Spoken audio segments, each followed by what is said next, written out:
안녕하세요. 2026년 첫 출근길입니다.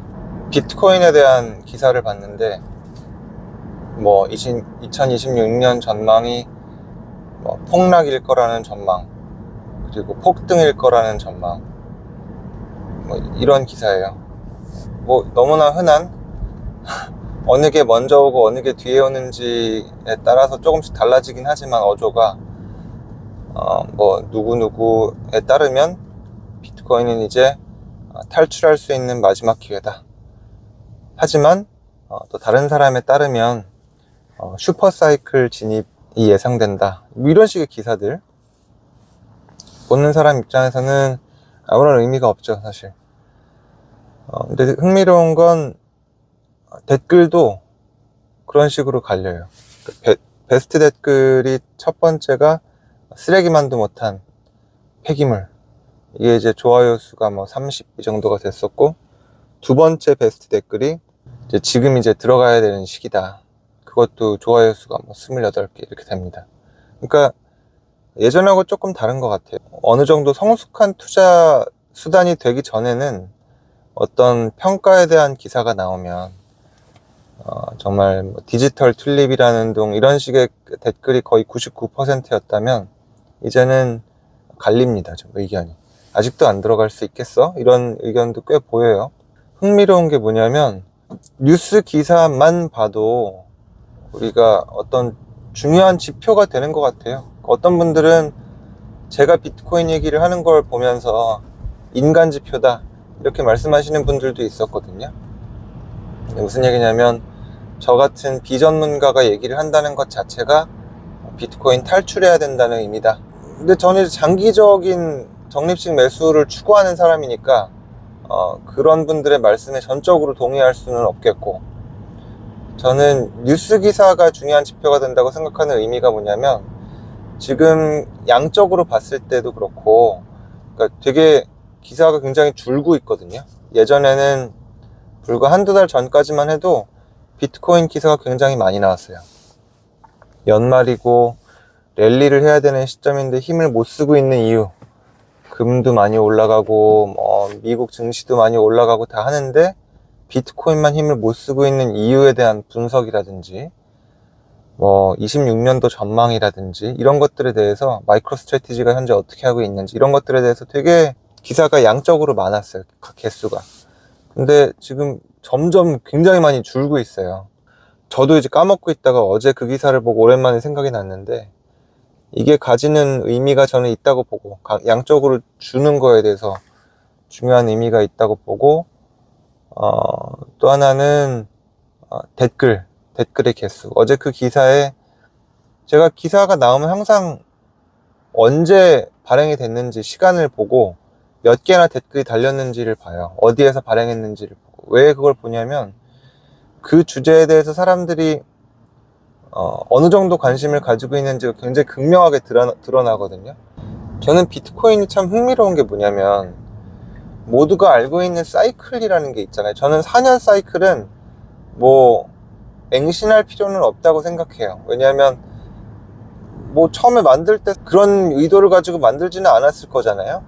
반감기에 대한 그런 상관관계는 있을 수도 있겠지만, 근데 그거보다 훨씬 중요한 건 사람들의 인식이, 결국에는 비트코인도 수요와 공급에 따라서 등락을 하는 거기 때문에 사람들의 인식이 가격에 굉장히 중요한 영향을 미친다고 생각하고, 제가 이거는 모두가 다 아는 사실이지만 비트코인이 지금까지 겪었던 사이클은 그 주기의 변동성은 있지만 별로 사람들이 관심을 가지지 않았을 때, 다들 비트코인 지금 하면 안 돼 이렇게 얘기를 했을 때 숨고르기를 하다가 이제 미친듯이 올라가는 모습을 보였고, 그 다음에 고점에서 횡보를 하다가 엄청나게 많은 사람들이 관심을 가지고 새로 투자를 시작하고 이러다가 보면 이제 좀 떨어지고, 오랫동안 횡보하면서 사람들이 다 관심을 잃고, 이런 주기를 계속 반복을 해왔어요, 여러 번. 그리고 지금은 고점을 찍고 1억 7천대에서 고점을 찍고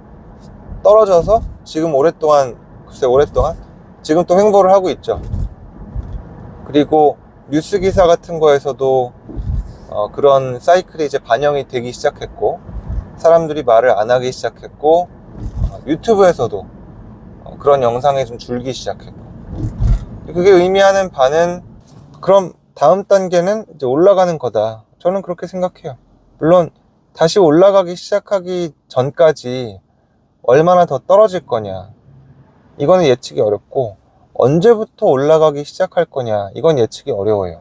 그 얘기를 들으면 어쩌라는 거야 싶으실 수 있는데, 그걸 예측하려는 사람들, 어느 정도 밑으로 떨어지면 다 팔고 나와라 라든가, 몇 년도 몇 월부터는 미친듯이 오를 것이다 라든가, 이런 것들은 다 어떤 걸 내포하고 있느냐면, 짧은 기간에, 한정된 기간에 최대한의 수익을 내려면 그렇게 할 수밖에 없어요.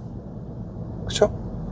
예를 들어서 내가 뭐 1000만 원이든 1억이든 내 시드를 가지고 내가 1년 반 내에 최대한의 수익을 가져야겠다, 이런 마음이면 그런 정보가 꼭 필요한 거예요.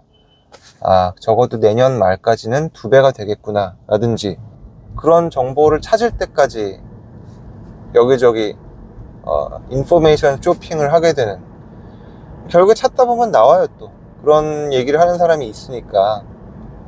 근데 그게 제일 중대한 오류라고 저는 생각합니다. 비트코인 투자에 있어서는 몇 년도 몇 월까지 얼마가 될 것이다, 이런 예상은 불가능해요. 저는 그렇다고 생각해요. 뭐 차트를 보고 아주 뭐 천재적인 그런 소질을 가지신 분들이 있을 수도 있겠죠. 근데 그런 분들도 100% 맞출 수는 없다고 보고, 그런 분들이 있다고 해도 저는 극소수라고 생각합니다. 뭐 CT를 안 찍고 뭐 어디에 무슨 암이 있는지 진단할 수 있는 의사도 있겠죠. 근데 그런 사람은 굉장히 극소수일 거예요. 그리고 그 사람의 방법이 정도라고 생각하면 안 돼요. 그런 사람이 없다고 생각하고 하는 게 낫거든요. 어떤 정책을 결정하거나 치료 방침을 결정할 때 그 사람을 염두에 둬서는 안 돼요.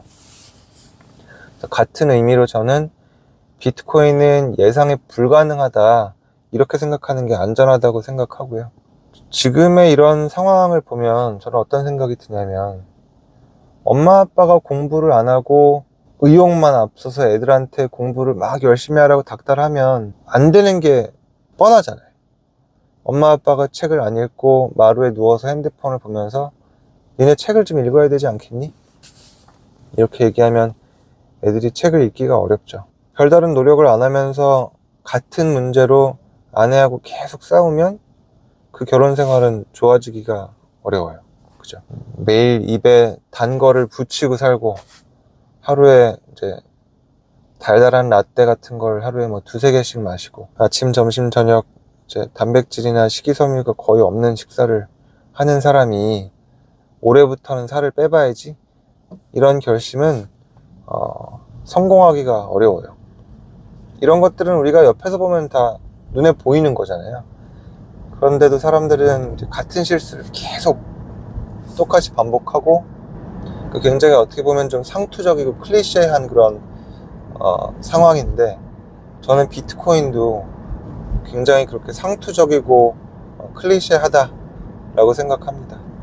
이전까지의 과정이 똑같이 반복이 될 거냐라는 그런 또 회의감도 있죠. 확실히 예전에 비해서는 변동성이 줄었다, 예전처럼 폭발적으로 오를 수는 없다, 이런 얘기들도 있지만, 저는 그 반대쪽의 주장이 훨씬 더 강하다고 생각해요. 정말 미국의 전략적인 비축이라든지 뭐 탈중앙화라든지 이런 진부한 얘기들 다 빼고, 최근에 나오는 얘기는 뭐냐면, 이 고래들이 많이 나간다 그러잖아요. 고래들이 많이 나가면서 이제 새로운 고래들이 많이 들어오기 시작했다는 거죠. 근데 고래의 성격이 좀 바뀌었다는 거예요. 예전에는 좀 선견지명을 가진 개인 투자자들이 많았다면, 이제는 기관 위주로 고래들이 들어오기 시작했다는 거거든요. 근데 그 둘은 좀 다르니까, 개인은 뭐 사고팔고에 대한 의사결정을 본인 혼자 오롯이 하는 거고, 어느 정도 이상 오르면 사실 100억을 벌었으면 더 벌 필요가 없잖아요. 근데 회사는 2가지 다른 점이 있을 거예요. 첫 번째는 의사결정이 개인이 못하고 이사회에서 한다는 그런 차이점이 있을 거고, 그러니까 아무래도 충동적인 결정은 안 하겠죠. 두 번째는 회사는 개인하고 다르게 100억만 벌면 이제 접고 이런 게 없잖아요. 100억을 벌었으면 그 다음 해에는 200억을 벌어야 되는 게 회사니까. 그래서 옛날 고래, 개인들이 새 고래, 기관들로 바뀌었다는 의미는 어떻게 보면 ETF 승인 이상으로, 현물 ETF 승인 이상으로 앞으로 장기적인 우상향을 확실하게 뒷받침하는 중요한 근거다라고 저는 생각해요. 어떤 사람들은 전기료 때문에, 전기료가 지금 되게 많이 오르고 있는 지역들이 있다 그러잖아요. 제가 봤던 영상 중에 무슨 아카데미인데, 제가 정확한 성함이 기억 안 나는데, 어떤 분이 이렇게 칠판에다가 판서를 하면서 강의하는 그 영상이 있었어요. 제가 되게 공감하면서 봤는데, 그분이 채굴 원가에 대한 얘기를 하시더라고요. 근데 무슨 얘기를 하시냐면, 그 비트코인에 있어서는 사람들이 비트코인 채굴 원가가 올라가면 채굴을 안 할 거기 때문에 비트코인이 폭락할 거다, 이렇게 얘기를 한대요. 사실상 채굴을 못 한다는 건 공급이 떨어진다는 거니까 가격이 오를 수밖에 없다, 이렇게 설명을 하시는데 저도 공감했어요. 비트코인에 대해서 관심을 가지고 있는 사람들이 적으면, 그러면 첫 번째 가설이 맞겠지만, 삼성전자하고 SK하이닉스 우리가 아무리 많이 관심을 가지지만 우리나라에 국한된 얘기잖아요. 그리고 외국에서 전문적으로 투자를 하는 그런 외국인들에 국한된 얘기인데, 비트코인은 전 세계적으로 다 기관도 그렇고 개인도 그렇고 관심을 가지잖아요. 영어로 비트코인 검색해 보시면 알 수 있어요. 영어로 비트코인을 치면 굉장히 좋은 영상, 굉장히 후진 영상, 다 엄청나게 볼륨이 많아요. 그걸 보면서 알 수 있는 건 뭐냐면, 우리나라도 관심이 많지만, 우리는 우리나라의 모습만 보고 있지만, 미국, 영국, 중국, 전 세계적으로 관심을 굉장히 많이 가지고 있구나, 이걸 알 수가 있어요. 그러면 채굴 원가가 올라갔을 때, 이제 그분 칠판에 쓰셨던 그분이 설명하신 대로 공급이 준다는 것 자체가 어떤 반감기처럼 마치 폭등을 좀 조장할 수 있다, 유발할 수 있다, 저는 그렇게 생각해요.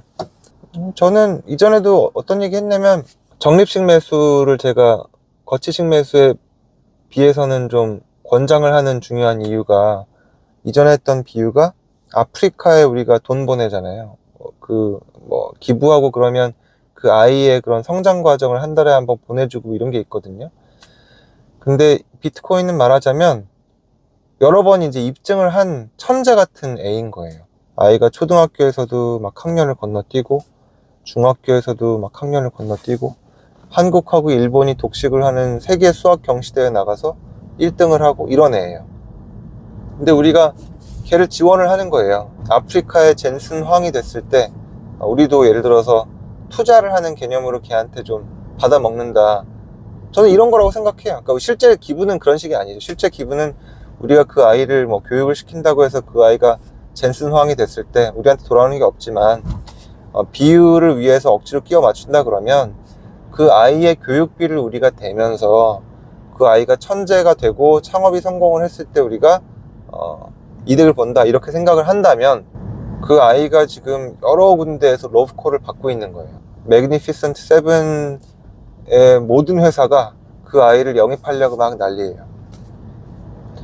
근데 그렇다고 해서 걔가 그런 러브콜을 다 받고 있다고 해서 걔가 창업하는 게 폭발할 거란 보장이 있는 건 아니잖아요.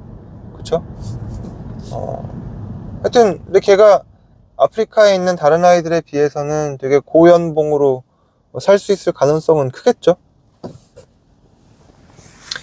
비유가 약간 깊이 들어가니까 좀 이상해지는데, 근데 어쨌든 저는 적립식 매수를 권하는 이유가, 그렇다고 걔를 우리가 지원하기 위해서 전세금을 뺄 거냐, 이건 아니라는 거죠.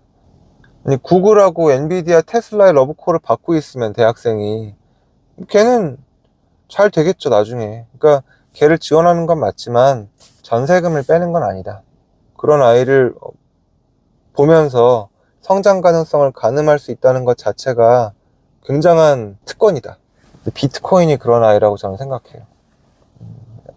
이제는 대학생까지 됐으니 더 엄청나게 놀라운 일들을 보여줄 가능성은 적다. 중학생이 짐바브웨에서 수학 경시대회 전 세계 1등 하는 것도 충격적이긴 했지만, 걔가 뭐 창업을 해가지고 엄청난 부를 또 거머쥐게 되면 짐바브웨 세계 1등 보다도 더 저는 놀라운 성과일 수도 있다고 봐요. 지금 이미 뭐 1억 2, 3천 됐으니 10억, 100억은 어불성설이다라고 말하지만 짜장면이 10,000원이 되고 이러는 것들이 저는 비트코인이 10억이 되고 100억이 돼도 뭐 달러나 원처럼 그런 눈 뜨고 코 베어가는 그런 상황하고 어떻게 보면 크게 다르지 않다. 저는 그렇게 생각합니다. 출근하면서 이렇게 영상을 찍으니까 안 심심해서 좋아요. 약간 조용히 명상하는 시간이었던 시간이 조금 떠들어야 되니까 피곤한 건 있는데, 그래도 안 심심하고 여러분하고 얘기하는 것 같은, 오늘도 아무쪼록 평화로운, 뭐 원하는 거 다 되는 하루는 없지만 우리한테 마음의 동요가 심하지 않은 평화로운 하루가 되셨으면 좋겠어요. 감사합니다.